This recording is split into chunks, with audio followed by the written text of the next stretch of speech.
If wish could kill, macam mana dengan satu apps je engkau punya hajat boleh tercapai dalam masa yang sama, esok kau boleh matinya.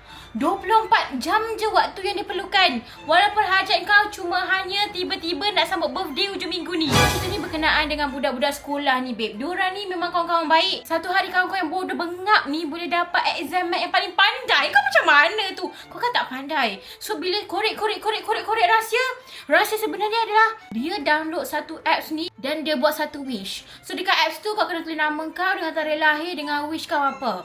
So bila wish kau tu tercapai, esoknya tu kau mati. Takkanlah apps saja boleh buat mati. Siapa yang nak hack apps macam ni, babe? Macam mana kalau dia mati dan esok lusa dia kawan-kawan dia yang lain pun buat wish juga, babe?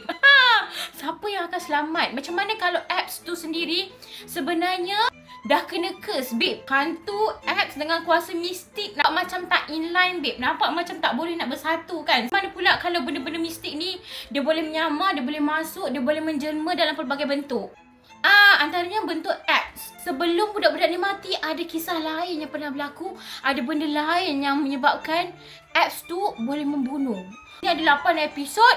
Budak-budak sekolah ni buat kau sakit kepala, babe. Tak boleh belajar elok-elok ke, kan? Pergi jawab exam betul-betul. Pergi kawan elok-elok. Kenapa nak end up jadi macam ni? Kenapa kau tak sempat lagi nak membesarkan, nak kerja? Sekolah-sekolah dah ada ilmu-ilmu macam ni, dah tahu benda-benda macam ni. Dunia-dunia kebomohan, kematian dengan penggal-penggal ni. Tapi nak buat macam mana ni cerita? Tak tenang hidup aku. Tengok budak-budak sekolah ni terkerek macam tu, hantu dia depan, belakang, kiri, kanan, 1, 2, 3 kat depan.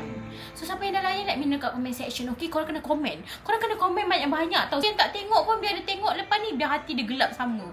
Biar hati dia tak terang gelap. Tengok darah-darah banyak macam tu. Okay.